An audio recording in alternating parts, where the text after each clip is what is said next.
It's so nice to It's finally time to meet up with everyone! Paimon even dreamt of making the film last night. If Paimon remembers right, we're meeting at Hotel de Boer. Let's get going!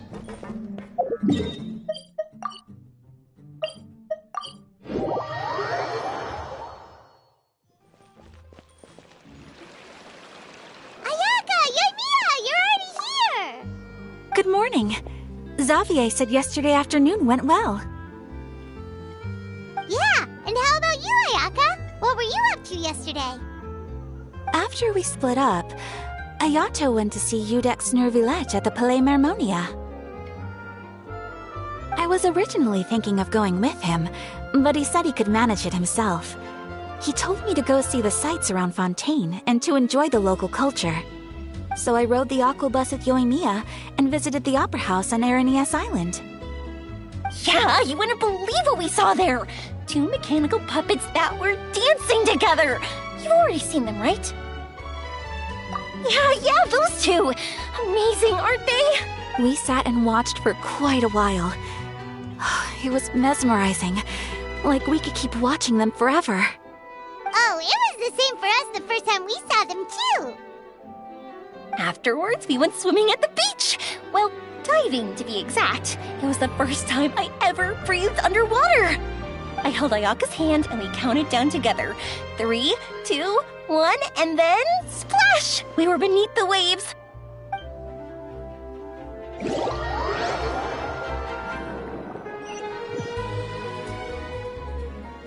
At first, I didn't dare to open my mouth. But once I couldn't hold my breath any longer, I decided to take a big breath in. Turns out the water wasn't as salty as I imagined. It didn't really taste like anything at all. Before I knew it, I was breathing like normal down there. It was an amazing feeling. Ayaka said I was too nervous and needed to loosen my grip.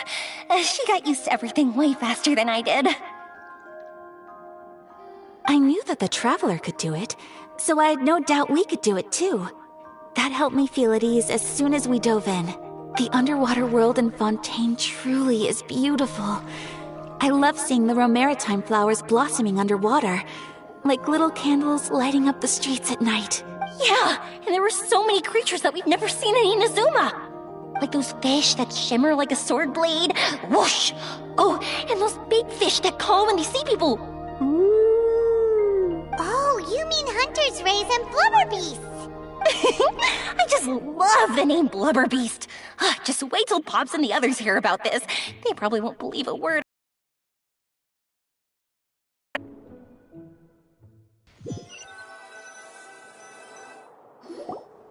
Yoimiya was down there for quite a while.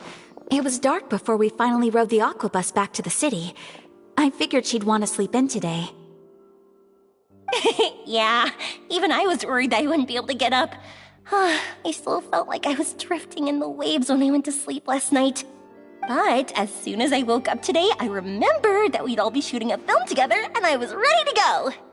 Speaking of the film, where's everybody else? My brother and Xavier were speaking to the restaurant owner about using the place as a filming location. They should be here soon.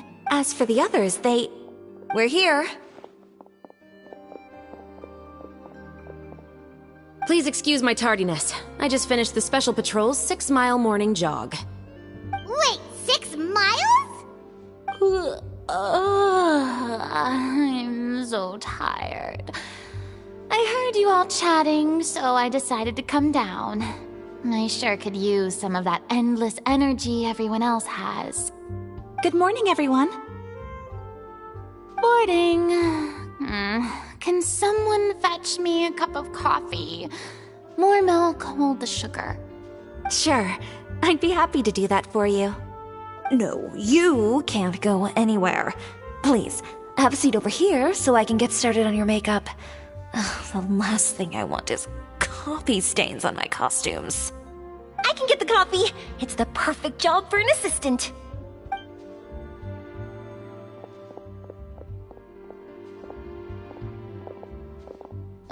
So much energy. Seriously, what's her secret?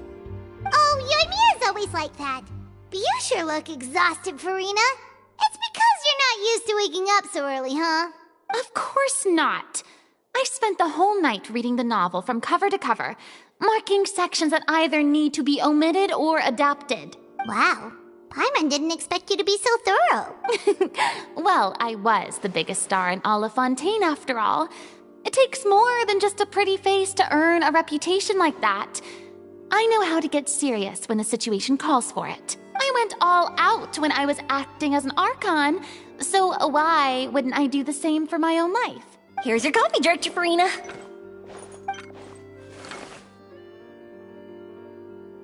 Oh, thank you. The sound of being called director and the aroma of coffee feels almost as refreshing as hearing the birds chirping in the morning.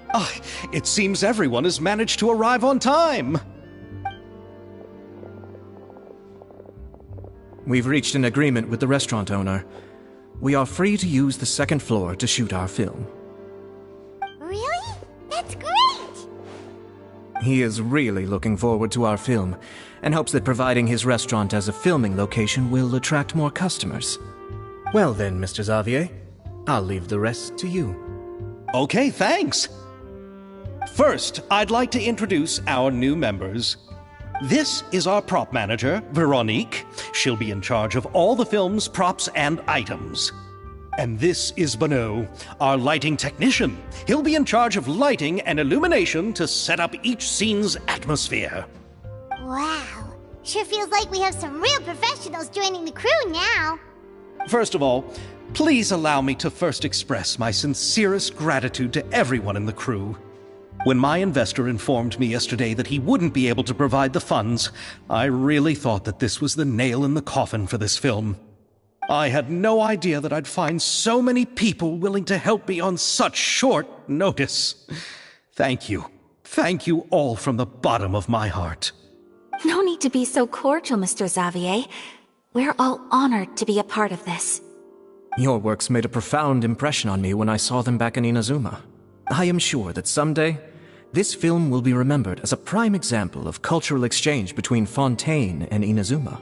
Yes, the story is the reason I agreed to join. I can't bear to even imagine what this film would look like without the very best director. Anyway, I would like to make a promise to everyone that as the producer of this film, I'll do whatever I can to ensure that everything goes as smoothly as possible.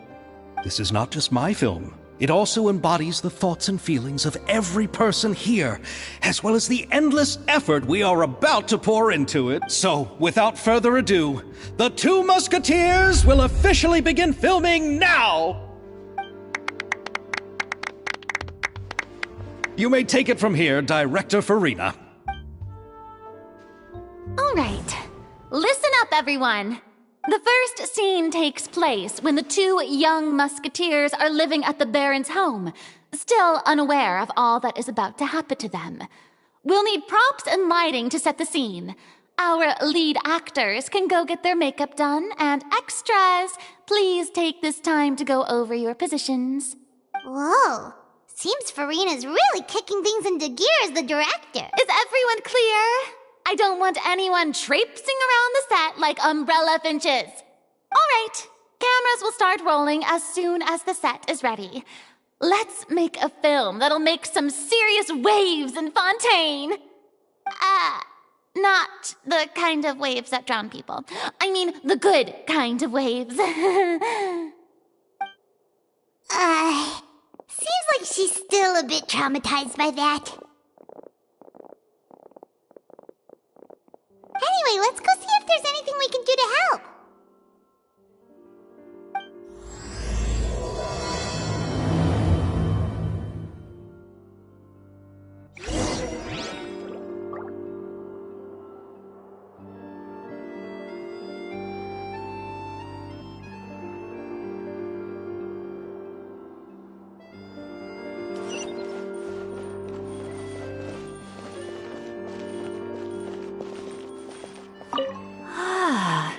So this is what a musket looks like.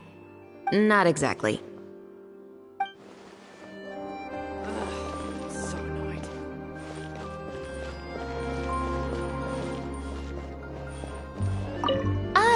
don't need any help here. Why don't you try asking someone else?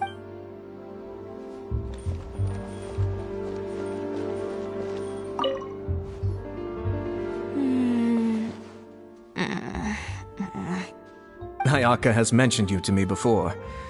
She said that you two were great friends when you were kids. No talking. I'm thinking about how to do your eyeshadow. Ah, yes. To help me really look the part. To achieve a more young and naive look for this scene. Are you saying the wrinkles around my eyes are too deep? You just have too much of a calculating look in your eyes. You sure don't mince your words. It seems you really haven't changed much. Quiet.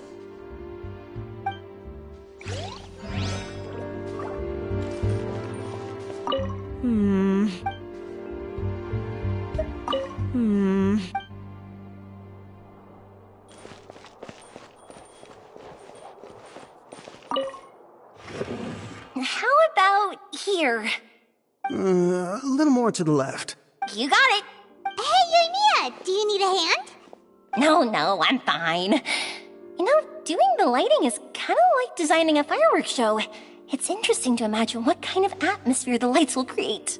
I heard that the Traveler will be operating the camera and Paimon will be the clapper loader, right? Those roles are just perfect for the two of you. Really? Is that because it'll be easy for Paimon to hold the clapperboard while flying? Well, sure, there's that, but that's not exactly what I meant. You two must have developed a super close bond and just naturally know how to work with each other. If I'm not mistaken, the director will want the cameras rolling as soon as the clapperboard goes clack.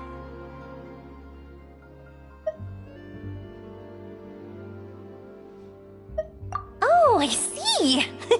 It's amazing to see the magic behind filmmaking. Yoimiya, we need lights over there, too. Oh, on it! I've got to get back to work. Chat with you later. Oh, it's exciting to see so many people working together to bring the film to life. Seems like Yoimiya's really getting into it. But she was right. We do have a super close bond, don't we? Paimon's really happy to hear that.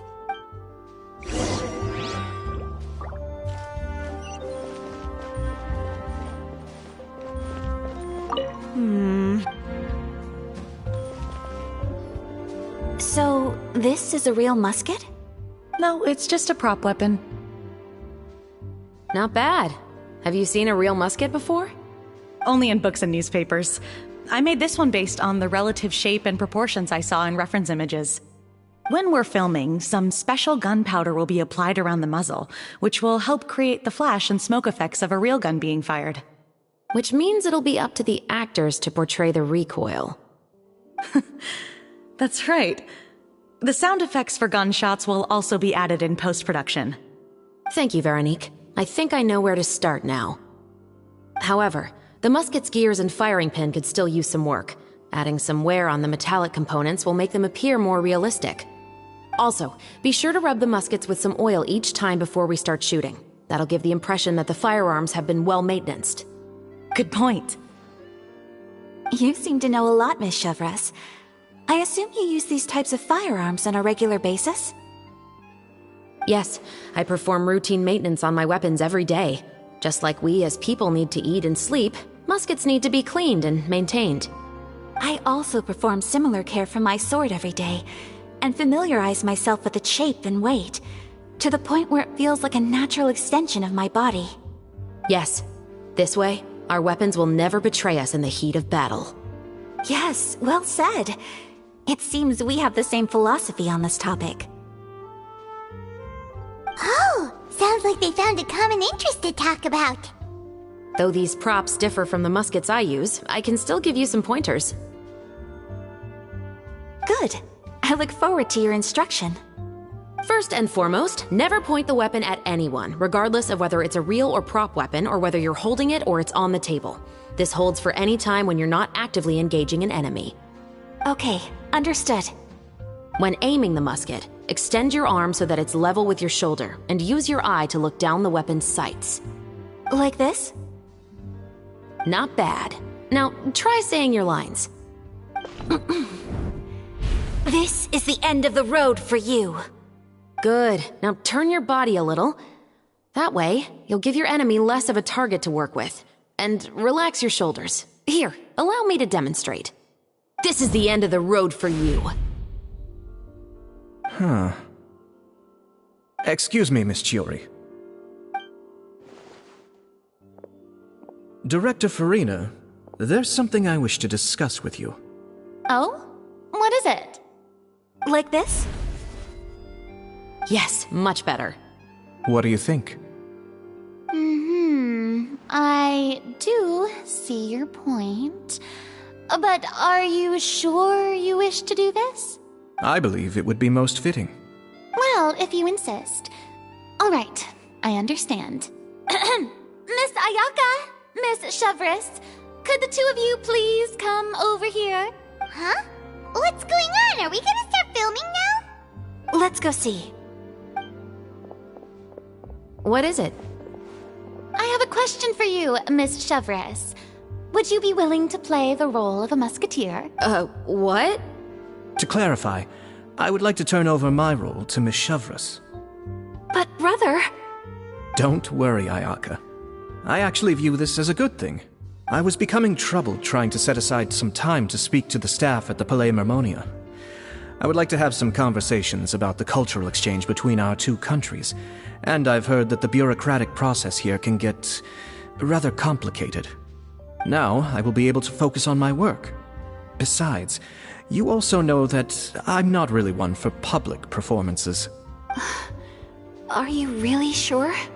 From a director's point of view, I also felt like the relationship between the two musketeers in the original story could be improved. The older brother in the story plays the lead role with his overbearing character, but this causes his character to overshadow that of his sister, and the theme of the two supporting and relying on each other isn't conveyed very well. But if we were to change the siblings to two sisters of a similar age, then that aspect of the story might come through more clearly.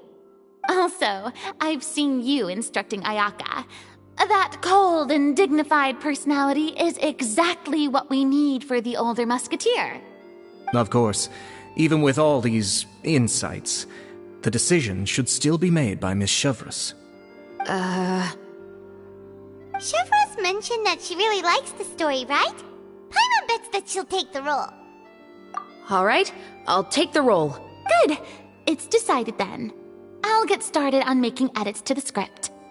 We'll also need to make some immediate adjustments to the lighting, props, and costumes. I have a feeling that our adaptation will be even better than the original story. You're doing a great favor for me, Miss Chevris. You have my gratitude. Don't mention it.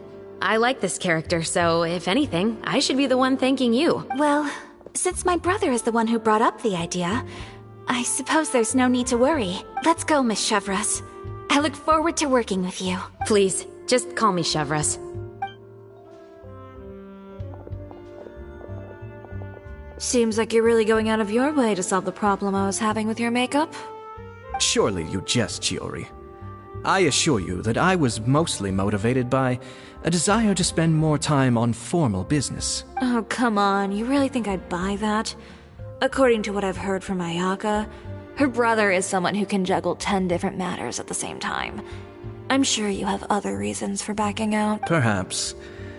Ayaka always said she wanted to go out and see more of the world, just like the Traveler. But I feel that she needs not only to see other nations, but also to make some different kinds of friends. I think it would be harder for her to make new connections with me constantly by her side. I would like to give her some space. All right, go on. Spoil her some more. Ayato! It's too bad you're stepping down from the role. Paimon really wanted to see you act as a musketeer. No need to poke fun at me. I'd wager that you also felt that I wasn't the best candidate for the role. It's a little hard for Paimon to imagine you saying those lines.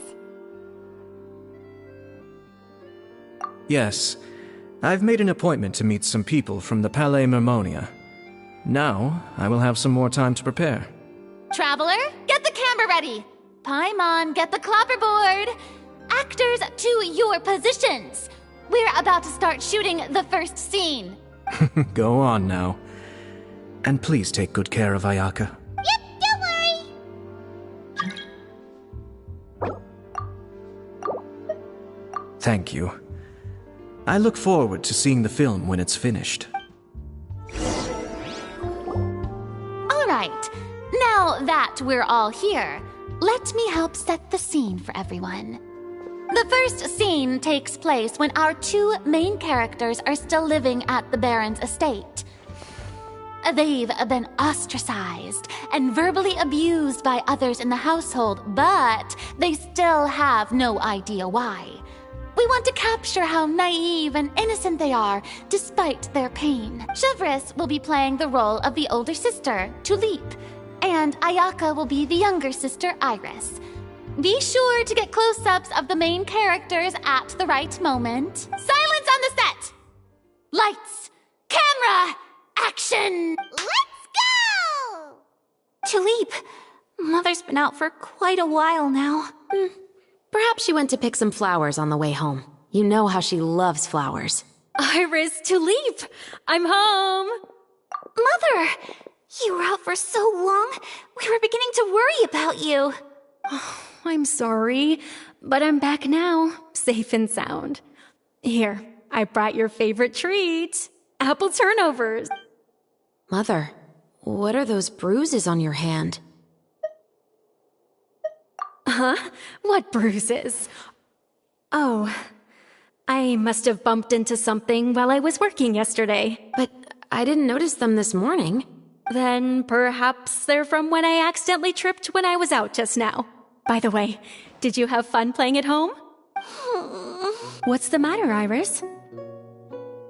Well, we've realized that no one really wants to play with us. They even took Iris's doll and spat at us.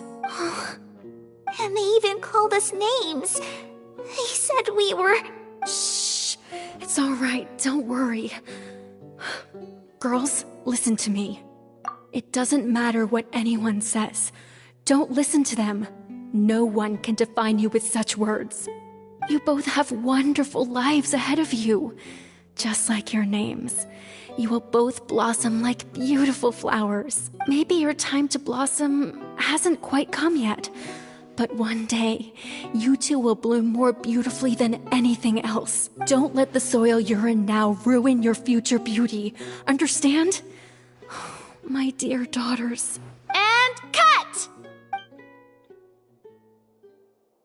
Not bad. The actors' emotions were all on point. Let's keep that take. Also, if our clapper loader could avoid shouting at the start of the scene next time. Oh, got it. Great. I was a little worried that my nerves would get the better of me. What about you, Chevres? I felt fine. The lines weren't too difficult. Nicely. You two were great. I couldn't tell it was your first time acting in a film.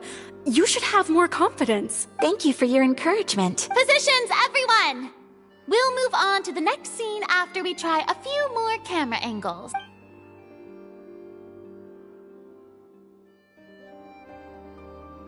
This scene is when our two characters return home, only to discover their mother has been murdered.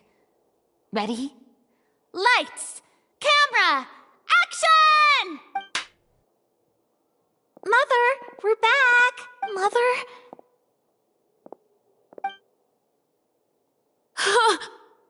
What's wrong, Tulip? Iris, stay away! Huh? Why? What's... Mother! Mother... She's...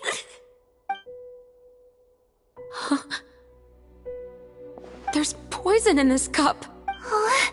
I could have sworn I've seen this kind of cup before. Those aristocrats. They didn't even try to cover up their actions.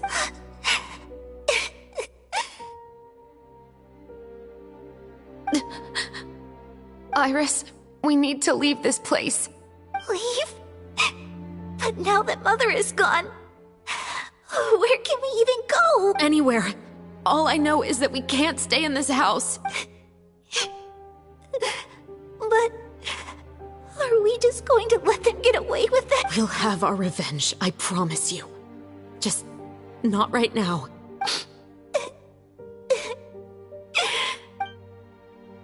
Come on, let's go. No, wait, we can't just leave Mother here like this. At least let me leave this rose with her. That's why we went out in the first place. To buy her this flower. All right. Goodbye, Mother. We'll avenge you. Someday.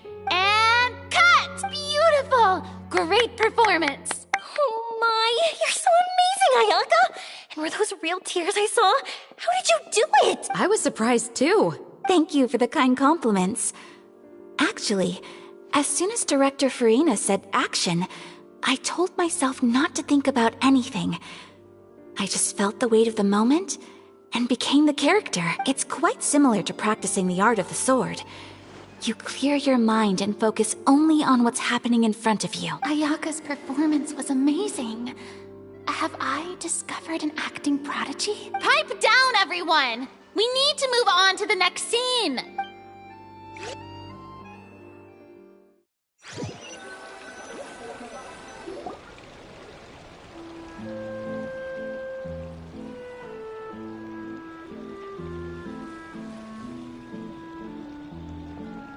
Huh?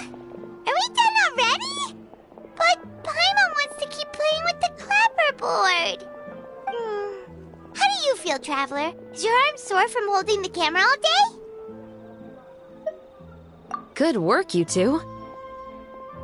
You too, Shivers. You were quite the actress today. I've read this novel many times before. I have a good grasp of my character's mindset. Anyway, do you remember my request from yesterday? Oh, right! We were having so much fun that Paimon nearly forgot. You have a case where the murders seem really... In the story, the main characters grow up to become two musketeers, always using their guns to carry out their revenge. And on each of the victims, they place a rainbow rose as a signal that they've returned. Yes, that's correct. We found rainbow roses just like in the novel. Seems like you're connecting the dots now. Oh, that does sound pretty concerning, especially after seeing the script today.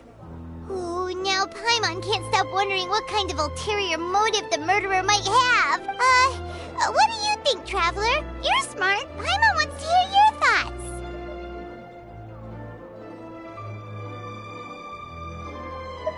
Good. On behalf of Fontaine's Special Security and Surveillance Patrol, thank you for your dedication to justice. There's no time to lose. We should start investigating right away. Follow me. Huh? Right now? But The most valuable intel always comes after nightfall. They are like small, remote islands in the middle of the sea. If you don't stay vigilant, you will pass right by them in the fog. That's how one of my favorite books always puts it, at least. So where are we going right now? Let's start by checking out some workshops that sell mechanical components. If the culprit is making their own weapons, it's very likely that they'll visit those sort of places.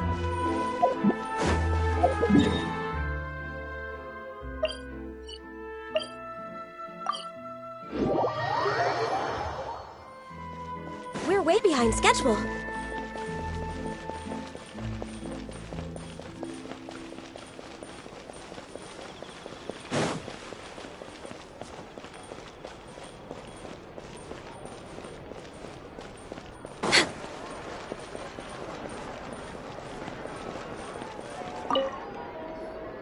Welcome to LeChaux's Clockwork Workshop. How can I help you? Hello. I'd like to know if anyone has purchased some special components lately. Special components? Sorry, could you be more specific? I mean the kind of components that aren't typically used for clockwork toys, but for firearms. Huh? For firearms? No, we don't sell those sort of things here.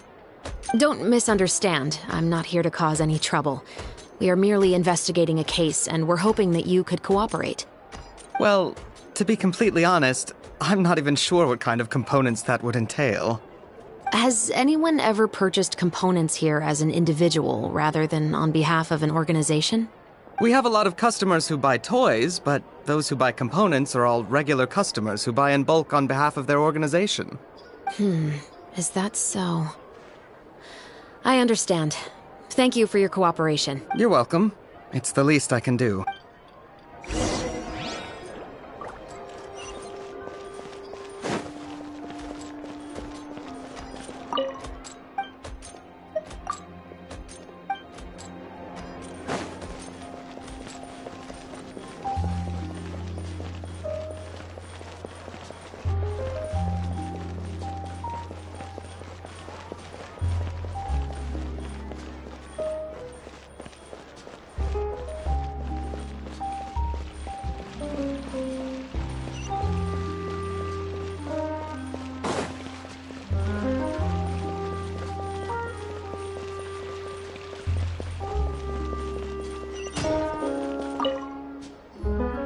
Oh, hey, Chevris. Run out of oil for your musket again? Hello, Estelle. I want to know if anyone has come to your shop recently to order some firearm components. Oh, is this another case? Let me think. I don't think so. Some people have requested that I make some prop guns for the Fontanalia Film Festival, but I refused all of those requests. Oh? Why's that? Because there's no profit! I only make things here that can do some real heavy lifting. I don't have the energy to make some new molds just for the festival. Then has anybody come specifically looking for mechanical components? Well, I usually sell off my scrap to the Fleuve Cendre. I don't typically give them to one specific person. I understand. Thanks for your cooperation. Don't mention it. Always happy to have the Musketeers' patronage. Seems like we haven't found any leads to go off yet. Yeah, unfortunately. All right, let's head to Fleuve Cendre next. Huh? Are you sure? People might not be so thrilled to see the captain of the Special Patrol there. You think so, huh? Then I guess you don't know. Huh? Know what? That I grew up in Fleuve Cendre.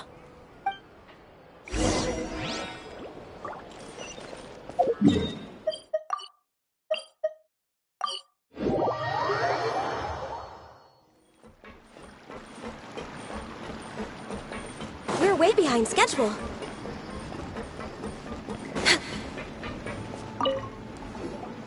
Hello, I'd like to ask some questions. I don't know anything. Don't worry, I'm not here to arrest anybody.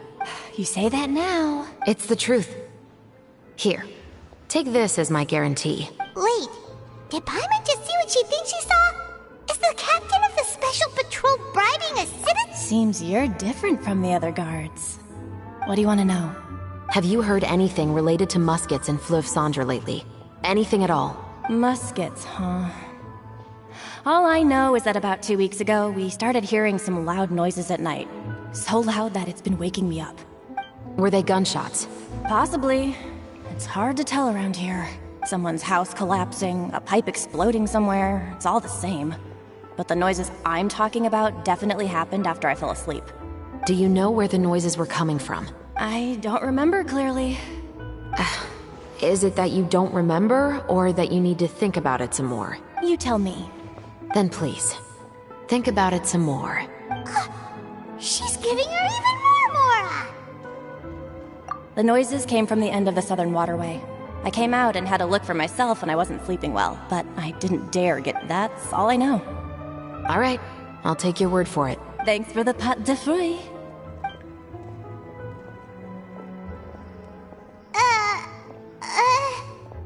No need to be surprised.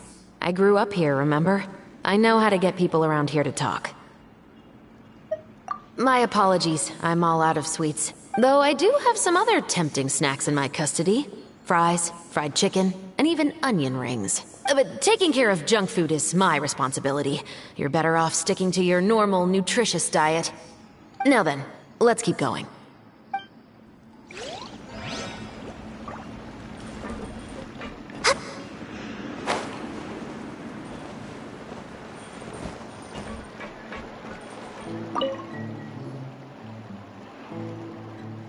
It's been a while, Pt2. Please, just get on with your request. I want to know if you've heard anybody talking about muskets lately.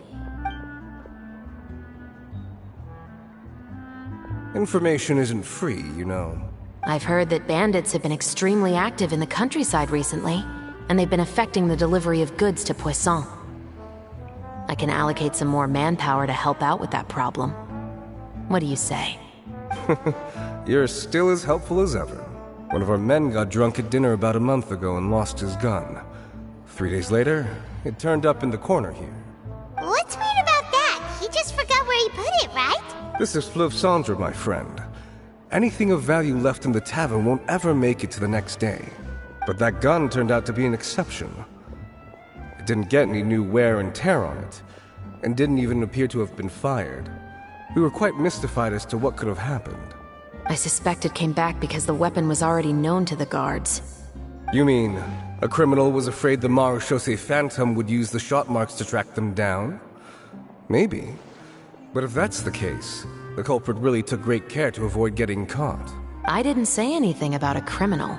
In Fleuve Cendre, knowing who was killed is as easy as knowing what clothes you're wearing today. It's the guy living in the east side, isn't it? I've never liked him. Every time he's here, he just orders a drink and sits there with a nasty look in his eyes. So, who was the one who lost the gun in the first place? Don't bother. Even if you ask, he wouldn't admit to owning a gun to some strangers. Not to mention the captain of the Special Security and Surveillance Patrol. He's right. I know you grew up here, Chevreuse. Even though you're on good terms with the Spina, you've still been gone too long. Not many people know you here now, and a lot of people don't like the Special Patrol. I know. So take my advice and don't show your face too much around here. It's for your own safety. I'll come and go as I please. And I'm afraid I'll be appearing more often due to my work. All right. Don't say I didn't warn you.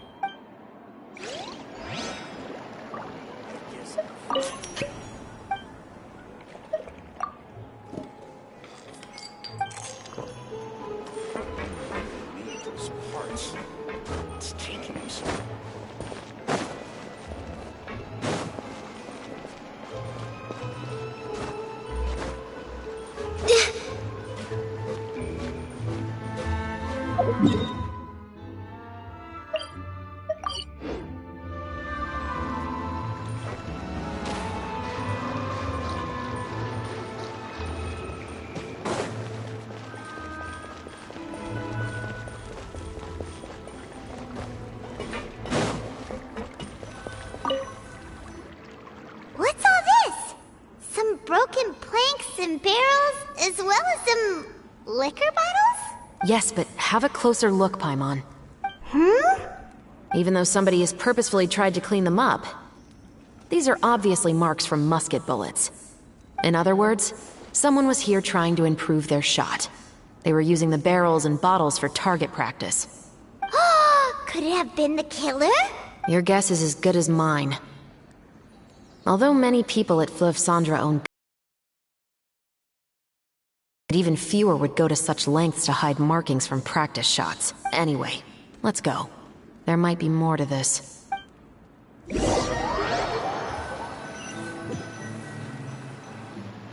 Seems like that's all we'll be able to uncover for today. Paimon feels like we managed to learn a lot more here than up on the surface. Yes. Assuming that everything we found is indeed connected to our suspect, then their timeline was probably something like this. A month ago, our suspect found a gun and took it home to disassemble it. Once he'd figured out its mechanics, he brought it back. In the following weeks, he used some parts to create his own makeshift musket and took it to the Fleuve Cendre for target practice. Then, a few days ago, he found his target and carried out the murder. Once the deed was done, he left a rainbow rose on the body, just like the scene in the novel. That all makes sense to Paimon, but we're still no closer to figuring out the killer's identity. The deceased was a resident of Fleuve Cendre. It's said that he was a poor, solitary man. Yeah, that's also something I'm trying to figure out. If we are indeed following the novel, and there's a story behind the murder, then this murder should be an act of vengeance. But according to our investigation, the deceased didn't have any enemies. He was no saint, but no one's heard of a rival who hated him enough to shoot him dead. Much less care to leave a rose on his body. What message is the killer trying to convey? And to whom exactly? We've thoroughly investigated that possibility. He claims to have spent the whole day at the Opera House on the day of the murder, and the staff there have confirmed his account. Okay, so he has an alibi. Not only that, he lacks a credible motive as well. He has a family of his own, and both of his parents are still alive. I've looked into his records. He was adopted at the age of 6, and all the proper procedures were followed. There are also records of him at an orphanage before then. In the story, the mother of the 2 musketeers was murdered after the children turned 10. Of course, he could have changed the children's ages, but I don't want to assume anything without evidence. More importantly, I've also had a chat with him in person. He didn't seem like the kind of person who would pull the trigger to kill a man. Then, what should we do now? We have all this new information, but it doesn't help us move forward. Investigations take time. I didn't expect us to catch the culprit in just a single day. How about this? Let's spend the next few days filming with the crew. We can continue the investigation once we're done with the film. I'm sure that given time, new leads will present themselves. Wait, but weren't you saying Intel is like small, remote islands in the middle of the sea just a moment ago? Wouldn't you just miss them if you were to stop looking? But the book had more than one reference to the islands, Paimon. Oh? What else did it say then? As long as you spend enough time sailing through the fog, you'll eventually come across an island.